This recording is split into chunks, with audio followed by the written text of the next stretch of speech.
प्रदोष व्रत कैसे दिलाएगा आपको सब संकटों से मुक्ति। अरे महादेव की तो अभी आपने पूजा करी है, अभी अभी कावड़ लेकर आए हैं, अभी तक कावड़ की वो प्यारी यादें आपके दिमाग में हैं।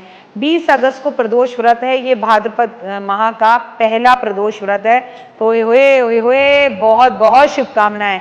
इस भादों के महीने में इस भाद्रपद के महीने को भादों के महीने से भी जाना जाता है। इस माह में भगवान गणेश की और कृष्ण जी की पूजा का विधान है। कहते हैं भादों के महीने में व्रत और त्योहार जो मनाए, इससे कृष्ण जी का जन्म, गणेश जी का जन्म मुख्य रूप से शामिल है। ये कोई छोटा मोटा महीना नहीं है, इसे भी आप सावन से कम ना समझें। और चतुर्मास का ये दूसरा महीना है। इस दौरान आने वाला प्रदोष व्रत बेहद ही शुभ माना जाता है। ये तिथि भगवान शिव की पूजा करनी चाहिए, श्रेष्ठ मानी जाती है। और हर माह 2 बार ये व्रत अवश्य आता है। आपको मालूम है कृष्ण पक्ष और शुक्ल पक्ष में हम प्रदोष व्रत रखते हैं। और पहला आपको मैं बता दूं कृष्ण पक्ष, दूसरा शुक्ल पक्ष मनाया जाता है। इस दिन हम महादेव और माता पार्वती की विधि विधान से पूजा करते हैं, उनके पूरे परिवार की पूजा करते हैं। भगवान अपने भक्तों के सभी संकटों को दूर करते हैं, सभी समस्याओं का निवारण करते हैं। कोई बात नहीं, करते तो है ना। तो आप अगर व्रत नहीं भी रखते तो इस टाइम पे पूजा करें। अगस्त में बुध प्रदोष व्रत कब शुभ तिथियों में है? तारीख है 20 अगस्त, दिन है बुधवार का, इसलिए इसे प्रदोष व्रत या बुध प्रदोष व्रत भी कहा जाता है। पूजा का समय है प्रदोष काल में, यानी कि शाम को 7:05 से लेके 9:14 तक आप पूजा विशेष तौर पर करें, आपको लाभ होगा। बुध प्रदोष का व्रत कैसे करें ये आपको बहुत अच्छे से पता है। व्रत करें या ना करें, लेकिन आप पूजा जरूर करें। सुबह स्नान आदि करके साफ वस्त्र धारण करके पहले आप भगवान के सामने संकल्प कर लें, आज आप व्रत रखेंगे या नहीं रखेंगे। नहीं भी रखेंगे तो कम से कम पूजा करेंगे। शिवलिंग या घर के मंदिर में बैठकर संकल्प किया, संकल्प के समय पे भगवान शिव से ये भी कामना करें कि मेरा व्रत जो है वो सफल हो, इतनी भी मुझे ताकत देना। इस दिन आपको फलहार, फल, दूध, दही आदि लेकर उपवास करना चाहिए।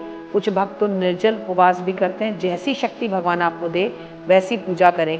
बेलपत्र, गंगा जल, दूध, दही, शहद, घी, चीनी, चंदन, भस्म, धतूरा, आक, पुष्प, धूप, दीप, नैवेद्य, वस्त्र आदि अर्पित जरूर करें और इत्र अर्पण करें। प्रदोष काल में शिवलिंग का अभिषेक इस दौरान जरूर करना चाहिए। और अगर किसी ब्राह्मण से मंत्र पढ़वा कर सकें तो हुए, फिर तो बात ही क्या। बुध प्रदोष का पारण कब करें? बुध प्रदोष का पारण अगले दिन किया जाता है। व्रत के दूसरे दिन सुबह स्नान आदि करके शिव जी की पूजा करने के बाद, ब्राह्मण या जरूरतमंद लोगों को भोजन कराने के बाद या भोजन का सामान देने के बाद व्रत करना चाहिए। पारण का समय 21 अगस्त को सूर्योदय के बाद ही किया जाएगा। बुध प्रदोष का व्रत रखा जाता है, ये जानने के लिए सबसे पहले ज़रूरी है भगवान शिव की कृपा आप पर बनी रहे। और भगवान की कृपा होती है तो प्रदोष का व्रत रख सकते हैं, ये शिव को समर्पित है। इससे आपको मज़े की बात बताऊं कि आप शिव का व्रत रखते हैं, लेकिन आपका शनि, राहु, केतु सब सही हो जाता है। पापों से आपको मुक्ति मिल जाती है, जीवन में शुद्धता आती है, अशुद्धता दूर हो जाती है, चंद्रमा स्ट्रांग हो जाता है, सुख, समृद्धि और शांति मिलती है। प्रदोष का व्रत रखने से गुरु ग्रह, आपका शुक्र ग्रह, सारे ग्रह सही हो जाते हैं। प्रदोष का व्रत करने से जीवन में सुख, समृद्धि, शांति मिलती है, रोगों से मुक्ति मिलती है, माता पार्वती का आशीर्वाद मिलता है, अखंड सौभाग्यवती होने का वरदान मिलता है। पति पत्नी के बीच में रिश्ते खराब हो रहे हो तो वो सही होने लगते हैं, मनोकामनाओं की पूर्ति होने लगती है। और सबसे बड़ी बात कि आपका मन बहुत प्रसन्न रहने लगता है। वो कहते हैं ना, जो मन चंगा तो कटौती में गंगा।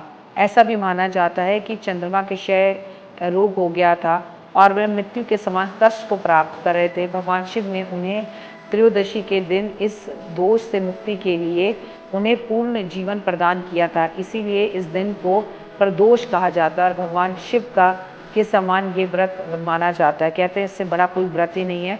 सोमवार का व्रत रखने से, 16 सोमवार का व्रत रखने से जो फल आपको प्राप्त होता है वो मात्र इसके एक व्रत को रखने से आपको प्राप्त हो जाता है।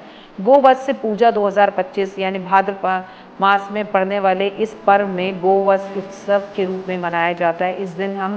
इस दिन को लेकर मान्यता है कि जो लोग माताएं पूरी विधि विधान के साथ गौ माता की बछड़ी की पूजा करती हैं, उन्हें हरा चारा खिलाती हैं, उन्हें घर में लाती हैं, गौ माता की कृपा उन पर बनती है।